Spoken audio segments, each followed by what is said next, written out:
History was made this weekend when Morgan Price became the first HBCU gymnast to ever win a U.S. Gymnastics Women's Collegiate National Championship. This took place in Westchester, Pennsylvania. Of course, Morgan, a sophomore, posted a 39.225 total score. She got a 9.85 on the floor exercise, a 9.85 on the vault, 9.8 on the bars, and 9.750 on the balance beam to secure the championship. Morgan and her coach, Corrinne Tarver, join us now. Glad to have both of you here. Morgan, when you decided to pass up other well-known programs that had gymnastic programs, major schools, PWIs, you like, all right, let's go to Fisk and make some history. Didn't take you long. Yeah. Talk about the experience. Talk about what it was like performing this weekend, and then, of course, hearing your name called as number one. Yeah, so I made it to nationals last year as well, but I didn't really perform how I wanted to. And I know this year I worked even extra hard so that I could hopefully get the national title. And so after my competition, I knew that I did pretty good, but I honestly didn't know that I got first because I had to wait for the second session to go. But after I found out that I won, I was just really proud of myself and really grateful to be on an HBCU gymnastics team. Corrinne, this is also why you wanted to lead this program. And so you got to be feeling pretty good yourself. Yeah, definitely. It's great to be able to show that, like we like to say, Black girl magic, but that you don't necessarily have to be at a major school or a huge school in order to be successful in the sport of gymnastics. And you can be at an HBCU and still have, a national championship. And it leads to things such as us being interviewed here today. On that particular point there, I mean, obviously we see what's happening when it comes to football and when it comes to basketball. But what you're seeing over the last Wednesday and Thursday, I was in Augusta. For the Masters and Mercedes, they had the Morehouse men's golf team there. We look at some HBCUs are looking at adding lacrosse teams and other sports. And so what we're seeing also, Morgan, are Black athletes competing in what we call non-traditional sports. It's not just about if you're an African American that you have to it must be basketball, it must be football, it can be other sports that Black athletes can excel at. Yes, of course. So for you, when did you first start in gymnastics?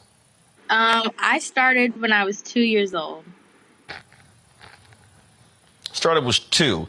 And obviously, that we often hear that, Corrinne, a lot of gymnasts start very, very, very young. Have you seen, since Morgan arrived on the campus, since this program started, have you gotten a lot of outreach from other parents who now are interested in their children coming to Fisk to be a part of the gymnastic team?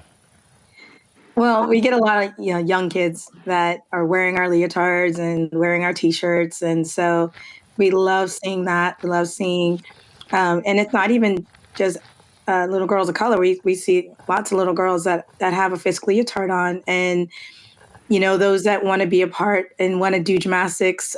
Sometimes it was just a pipe dream maybe, and now they're starting to get serious about it. I've had parents say to me, "Oh, great, now my kid wants to be on team," and and that's just a lot of commitment. So not that they're not there for them, of course they are, but it is a lot of commitment in the sport of gymnastics. So we're excited to see what the future holds, and hopefully this means that at the grassroots and the lower levels, we'll see more young women of color.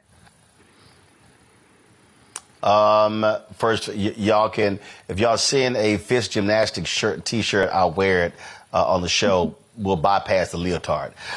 Let's go to questions from our panel. Renita, you first. Morgan, congratulations. This is such a heartwarming story. Congratulations to your big win and making history. Just know that whatever happens in the future, you have already done an amazing job. And this is something that is just amazing for the community as a whole to see. I do want to ask you, what are your plans for the future? I'm sure you have a bright future ahead of you. Are you trying to make it to the Olympics, or what are your goals for being a gymnast overall? Well, first, I want to say thank you so much.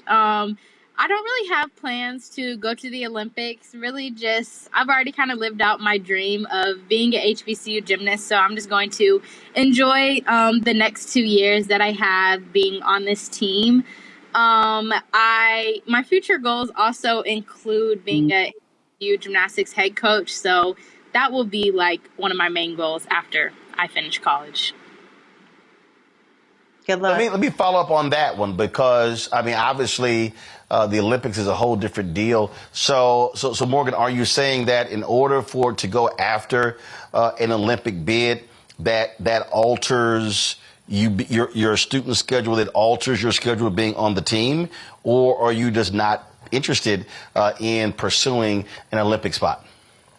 Well, for the Olympics, it's kind of hard. Well, it's extremely hard for gymnastics, and normally you do it before you get to college gymnastics. Not saying that you can't reach that goal after college gymnastics, but it is a whole different type of training. And personally, me, I did not want to train for that. Again, I just wanted to be an HBCU gymnast and win national titles. So it's just not really in my mindset. Hey, Corrinne, can you explain that for people who really don't understand, that difference? Because we've seen, other collegiate gymnasts, perform there. But when you look at many of the gymnasts who are on the national teams, they actually aren't tied to any university team. Yes. So what happens is, when you're training elite, you're basically training 40 hours a week. It's a full-time job. So in order to truly do it, you do see some college gymnasts do it, but it's really hard on the body because the college gymnastics season beats up the body as it is, because they compete every single weekend. And it's a very condensed amount of time. So they start in January, they're done by April, and they do more competitions than they do when they're in club gymnastics. So it's hard to then finish your college season and then all of a sudden do an elite season. So you don't see too many people try it, just because honestly the body can't hold it up very much. If you look at the girls, other than Jay Carey, most of the girls who did college gymnastics and are going for the Olympics have dropped out of school for the semester or for the year to train for the Olympics. So it's a completely different type of training. Our athletes train about 15 to 20 hours a week, depending on the week, compared to 40 hours a week when you're elite. So for many of the girls, when they get to college, they really their bodies are kind of already beat up a little bit, and they're just not really looking to kind of maintain that type of training. It's a lot. It's a lot. And then Right. do it and then only have maybe 5 people who are actually going to make the team. So to do so much, and you have to give up so much to not necessarily have as big of a chance. For them, they just enjoy college. Makongo. Morgan, congratulations. This is really such an amazing feat. And we're looking at the videos. I want to ask you, how do you decide to when did you decide to just get out there and be yourself? Because you seem, very authentic. You just seem like you're just out there being free, enjoying who you are. And many times when we get in, as Roland was saying, these non-traditional spaces, we kind of feel like we have to conform and change up who we are. But you're just there showing that grace, showing that blackness, showing that incredible skill. What's it like, just deciding to be authentic and just getting out there and being who you are in this space? I feel like it came from when I was a little girl doing gymnastics, honestly. I've always loved to just put on a show every time I go out there because I would never want the crowd to like watch my gymnastics and feel like it's boring ever, especially in my floor routine. So in my floor routine, I really like to express my emotions and just show kind of my personality. And I feel like that just helps me do gymnastics as well because I love the sport. I love my team, the school, and everything about gymnastics. So adding my little like personality and pizzazz just really helps me. And I feel like that differentiates me from other gymnasts. Mm-hmm. Julian? Well, first off, Morgan and Corrinne, congratulations. You made HBCU history, and I think it's really great. Morgan, I enjoyed watching you. All that sass and all of that, and the grace, the combination was amazing. One of the things we're seeing is HBCUs going into non-traditional sports. Howard University just was the first HBCU to participate in a figure skating competition. We see others fencing and golf that we see our African-American young men and women participating in. Were there barriers that you did not anticipate, Morgan or Corrinne, as you entered this competition? I mean, our biggest barrier is the fact that we're an NAI school, not an NCAA school. So it's not so much connected to being an HBCU, but being not being in the same league. So we have the obstacles. So we can't bring an entire team, and we can only bring one athlete per event plus one all-arounder, so a maximum of 5. Sometimes this year, because of scratches and people who were injured, there were opportunities to bring more, but we're not really able to bring every athlete who qualifies. So that is a little bit disappointing, and it is something that we are working towards. It's something every year that when I sit in meetings, I propose that we be allowed to bring more athletes. And so I think it's a matter of time before hopefully they will change that and allow us to bring more athletes. But I think about being in these spaces, the obstacles, I mean, the one good thing about gymnastics is your talent is going to speak for itself. So if you have an amazing vault, it's going to speak for itself. You don't have to convince someone you have a great vault. Either it is or it's not. So, a lot of the obstacles are self-inflicted. Is how much you work, how hard you work, how much dedication you have. So as long as you are able to get out there and get the job done, who's going to take that away? Now, doesn't mean that doesn't happen. Doesn't mean that the subjectiveness of the sport can't hurt athletes of color, because it most definitely does. But, all we can do is keep plugging away and, training hard and really being better than everyone else. No, but other college athletes have talked about locker room sabotage, like it's just strings being cut, stuff like that. Did you experience any of that, Morgan?